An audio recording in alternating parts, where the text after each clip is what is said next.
அதாவது பாத்தீங்கன்னா விழுப்புரம் அருகே உள்ளது விராட்டிக்குப்பம் பகுதி.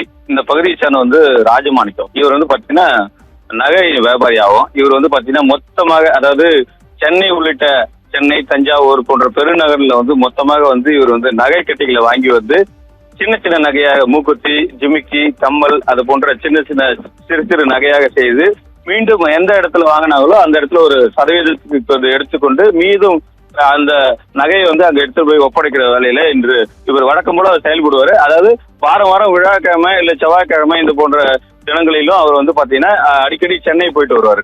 இந்த நிலையில அவர் மொத்தமா கிட்டத்தட்ட வந்து பாத்தீங்கன்னா ஒரு 2.5 கோடி மதிப்பிலான 2 கிலோ தங்கத்தை வந்து எடுத்துட்டு, தங்க நகையை செஞ்சு எடுத்துக்கிட்டு மறுபடியும் சென்னைக்கு வந்து ரயில் மூலமா போறதுக்காக இன்று வந்து நகரப்பகுதியில் அந்த பெருமா கோயில் பகுதியில் செல்லும் போது அங்க கோட்டை விநாயகர் கோயில் முன்பு இவரை வழிமறித்து இருசக்கர வாகனத்தில் இரண்டு இருசக்கர வாகனத்துல 5 பேர் கொண்ட கும்பல் வந்து முகமூடு அணிந்து இவரை வந்து வழிமறிச்சு இவரை வந்து கத்தியை காட்டி மிரட்டும் பொழுது இவர் பயந்துட்டு உடனடியாக அவரு கையில இருந்த பேக்கை கொடுத்துறாரு. அதாவது கிட்டத்தட்ட 2.5 கோடி மதிப்பிலான நகையை கொடுத்துறாரு.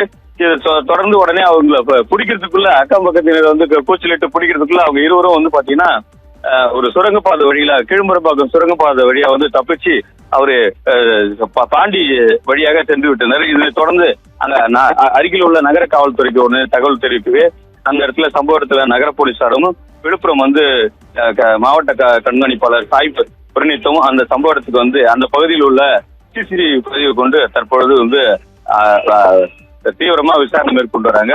இந்த பட்டப்பகுதியில இந்த நகை வியாபாரியிடம் வந்து நகை கொள்ளையடிக்கப்பட்ட சம்பவம் அந்த பகுதியில பெரும் பரபரப்பை ஏற்படுத்தியுள்ளது.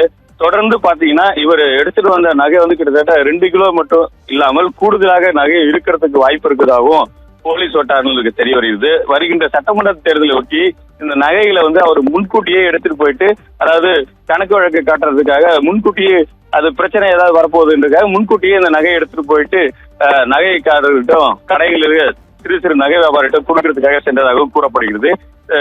முதற்கட்ட விசாரணையில போலீசார் வந்து இவரு குறைந்த 2 கிலோ மட்டுமே தங்க நகைகளை எடுத்து சென்றாரா இல்ல 5 கிலோ நகைகளை எடுத்து சென்றாரா என்ற கோணத்திலையும் போலீசார் அவர் மேலேயே சந்தேகத்திலையும் விசாரணை நடத்தி வராங்க. ஏன்னு சொன்னா இந்த மார்ச் எண்டில் வந்து கணக்கு வழக்கு காட்டுற இது வருவதுன்றதுக்காக அவங்க வந்து இந்த மாதிரி சம்பவத்துல நகை வியாபாரிகளையும் ஈடுபடுறதுக்கு வாய்ப்பு இருப்பதாகவும் காவல்துறை வட்டாரங்கள் இந்த கோணத்திலையும் விசாரணை மேற்கொண்டு வராங்க. நிகிதா, விவரங்களுக்கு நன்றி கோபிநாத்.